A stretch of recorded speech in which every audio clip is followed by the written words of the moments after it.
Bang Fahri kan tadi sebut Nasdem dengan Anies ini perjodohannya sangat tinggi. Itu gimana Bang analisanya? Karena Nasdem belum tentu mendapatkan popularitas. Dia selama ini kampanye untuk melawan oposisi. Telak, uji kelayakan dan kepatutan. Muhaimin PKB ragu Anies Baswedan maju sebagai calon presiden 2024. Ditulis oleh tim redaksi jurnal, dikutip dari berbagai sumber. Nah, kita menghimbau kepada seluruh pemerintahan pusat maupun daerah. Pertama yang harus dipahami adalah partai ini sedang melakukan semacam check sound atau inilah menawarkan ke publik bahwa Nasdem ini punya calon presiden. Apalagi dari ketiga partai pengusung Anies Baswedan itu hanya Partai Nasdem yang selama ini ikut koalisi. Sedangkan Demokrat dan PKS selama 10 tahun ini menjadi oposisi. Ketua Umum Partai Kebangkitan Bangsa atau PKB, Muhaimin Iskandar alias Caimin mengungkapkan keraguan perihal kepastian mantan Gubernur DKI Jakarta Anies Baswedan untuk maju sebagai calon presiden 2024. Keraguan ini muncul lantaran Anies belum memiliki pasangan yang pasti untuk maju dalam pemilu. Katanya Anies juga tidak tahu sama siapa. Apakah jadi maju? Kata Muhaimin di kantor DPP PKB Jakarta Pusat Kamis 16 Maret. Memang Anies sangat diragukan berhasil maju sebagai capres pada 2024 mendatang. Beberapa pengamat pun menilai jika Anies ingin maju pilpres, dia harus benar-benar matang secara langkah politik agar dapat diterima masyarakat dan mendapatkan suara pendukung. Namun, apakah Anies Baswedan memiliki kemungkinan besar maju Pilpres 2024 dengan mudah? Menurut saya, segala langkah dan keputusan yang diambil Anies Baswedan menjadi sebuah cermin masyarakat melihat sosok pemimpin masa depannya. Maka dari itu sangat penting untuk berhati-hati. Namanya demokrasi, silakan bebas saja, tapi masyarakat tak akan diam, pasti melihat bagaimana kinerja Anies Baswedan di DKI. Adapun PKB kini tengah menjajaki koalisi Kebangkitan Indonesia Raya atau KIR dengan Gerindra. Namun menurut Muhaimin, koalisi berpotensi bubar jika Prabowo Subianto memilih Gubernur Jawa Tengah Ganjar Pranowo sebagai cawapres pendampingnya. Ya, berarti koalisinya bubar. Katanya saat menyebut kemungkinan Prabowo berpasangan dengan Ganjar. Muhaimin mengatakan PKB tidak tertarik dengan wacana tersebut dan memastikan tidak akan mengusung Ganjar sebagai pendamping Prabowo. Meski demikian, ia memastikan koalisi KIR antara PKB dan Gerindra dalam kondisi solid dan dalam posisi menunggu pasangan yang akan diusung pihak lainnya. Wacana duet Menteri Pertahanan Prabowo Subianto dengan Gubernur Jawa Tengah Ganjar Pranowo di Pilpres 2024 memang muncul usai keduanya mendampingi Presiden Joko Widodo saat meninjau panen raya di Desa Lajer, Kecamatan Ambal, Kebumen, Jawa Tengah. Dalam acara tersebut, Jokowi, Prabowo, dan Ganjar tertangkap kamera menunjukkan keakraban ketika berada di tengah sawah. Ketiganya juga menyempatkan diri untuk bersuah foto bersama para petani di daerah tersebut. Berdasarkan hasil survei Carta Politika, Ganjar dan Prabowo memiliki elektabilitas yang tinggi dibandingkan pasangan lain. Carta Politika sempat membuat 4 simulasi pasangan capres-cawapres, di mana Ganjar selalu diposisikan sebagai capres. Ini lantaran elektabilitasnya tertinggi dari tokoh lain.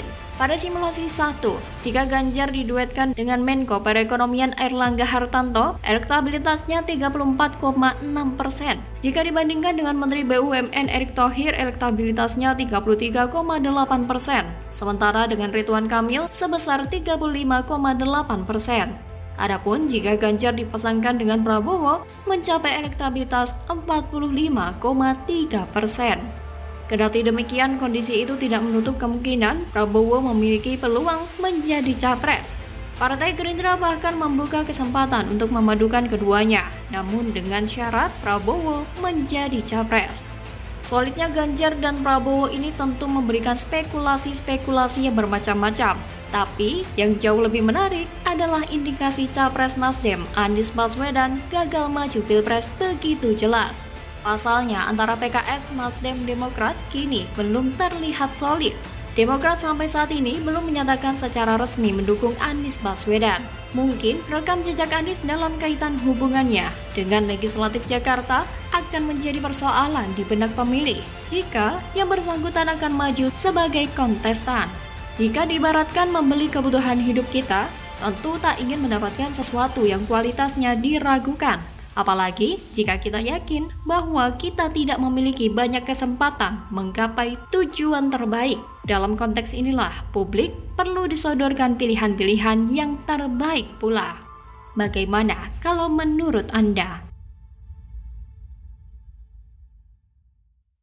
Statement saya dulu, saya pernah menyatakan kemarin bahwa kita harus bersyukur karena banjir selalu hari libur. Ini berkat doa Anies sebagai gubernur yang soleh, ya kan? Nggak ada masalah dengan statement saya. Karena faktanya banjir itu tahun baru sama kemarin libur. Yang sekarang, Bang? Yang sekarang kan statement saya kemarin. Kalau hari ini kebenaran banjirnya Selasa, mari kita sama-sama mawas diri kembali gitu loh. Mungkin juga doa kita kurang khusyuk. Mari kita berdoa lagi agar banjir itu tidak terjadi di Jakarta. Tapi bukan hanya doa. Mawas diri semua pihak, masyarakat, pemerintah, semua stakeholder Jakarta tuh harus mawas diri. Kenapa terjadi banjir lagi? Asli ngakak, relawan Anies disebut sudah menjalar ke 14 negara. Netizen malah tertawa. Ditulis oleh Ferry Padli dari SeaWorld.com. Itulah kita. Yang kedua, bawa rekam jejak. Dan jangan pernah ikut-ikutan menyebarkan hoax. Jika kader Partai Demokrat membesar-besarkan nama AHY agar dipilih jadi cawapres Anies, relawan Anies juga melakukan hal yang sama, yakni membesar-besarkan nama junjungannya itu agar aromanya tetap harum sepanjang hari. Sehingga aroma aslinya yang busuk gak tercium oleh orang. Tentu masih segar diingatan kita bagaimana pendukungnya kala itu yang juga menjabat sebagai Wakil Ketua Bamus Betawi, Rahmat HS, begitu getol membela Anies saat DKI Jakarta diterjang banjir. Rahmat mengatakan warga Jakarta mesti bersyukur karena banjir hanya terjadi di hari libur saja. Itu semua terjadi karena gubernurnya Anies, gubernur yang soleh. Kita harus bersyukur banjir besar di hari libur loh. Ini kalau bukan Anies gubernur soleh, doanya ini banjir terjadi Senin, Selasa, Rabu. Ujar Rahmat waktu itu dengan nada seperti tanpa bersalah. Ada pula banjir milih hari karena gubernurnya soleh. Tapi kira-kira begitulah gambaran para pendukung Anies, pikirannya tidak rasional. Bukankah hari itu sama baiknya? Tidak hanya hari kerja saja, dan ada banyak kok masyarakat yang bekerja di hari libur, mulai dari PKL, pemulung, kuli bangunan, tukang sapu, dan lain-lain. Kemudian, ini yang baru, relawan Anies disebut telah menjalar ke 14 negara. Tak terbendung, kini relawan Anies sudah menjalar ke 14 negara. Demikian judul berita yang dimuat di laman relawananis.id. Di berita itu disebutkan negara-negara yang terdapat relawan Anies adalah Australia, Belanda, Inggris, Jerman, Arab Saudi, Qatar, Singapura, Amerika, Jepang, New Zealand, Brunei Darussalam, dan lain-lain. Pokoknya lengkap, hampir di semua benua ada relawan Anies. Mulai dari benua Asia, Amerika, Afrika, Eropa, dan Australia. Hanya di benua Antartika saja yang tidak ada pendukung Anies. Jangan-jangan Maria Ozawa dan kakek Sugiono sekarang juga turut menjadi relawan Anies. Masalahnya pendukungnya juga ada di Jepang. Lantas, apa yang membuat mereka pede mengklaim WNI di banyak negara mendukung mantan gubernur 212 tersebut? Karena Anies dinilai sukses membangun Jakarta.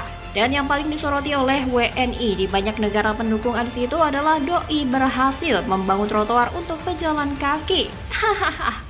Kalau membangun trotoar mah bukan keberhasilan namanya, tapi itu sudah merupakan kewajiban seorang gubernur untuk menyediakan sarana dan prasarana yang layak bagi masyarakatnya. Yang disebut keberhasilan itu seperti Presiden Jokowi memindahkan IKN atau ibu kota negara. Kemudian yang disebut keberhasilan itu seperti yang dilakukan oleh mantan Bupati Banyuwangi, Abdullah Azwar Anas, yang berhasil mengubah image Kabupaten Banyuwangi dari yang awalnya dijuluki sebagai kota santet menjadi daerah tujuan wisata domestik dan mancanegara. Tidak hanya itu, Banyuwangi juga meraih penghargaan Trisakti Tourism Award dan sebagai kota wisata bersih dalam ajang ASEAN Tourism Forum pada 2018 silam. Kalau bikin trotoar mah semua orang bisa lakukan, asalkan ada duitnya. Jangankan bikin trotoar, bikin jembatan penyeberangan orang atau JPO pun bisa, asal ada dananya. karena tinggal suruh orang kok, kemudian mereka dibayar.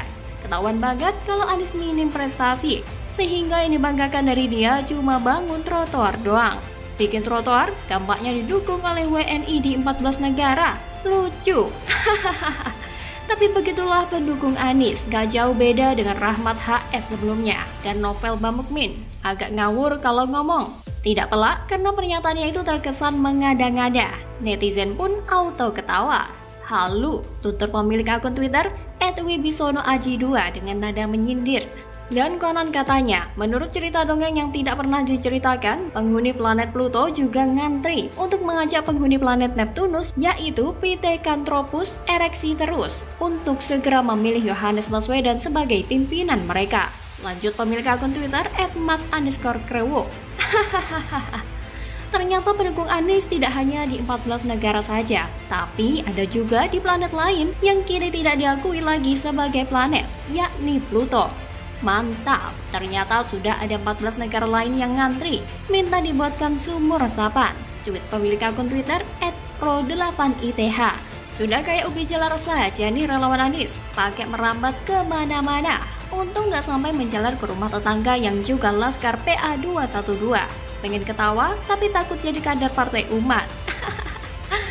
Mendukung capres sih boleh-boleh saja, tapi jangan pula sampai seperti mabok lem Aibon.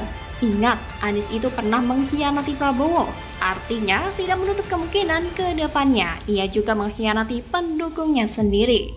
Bagaimana kalau menurut Anda?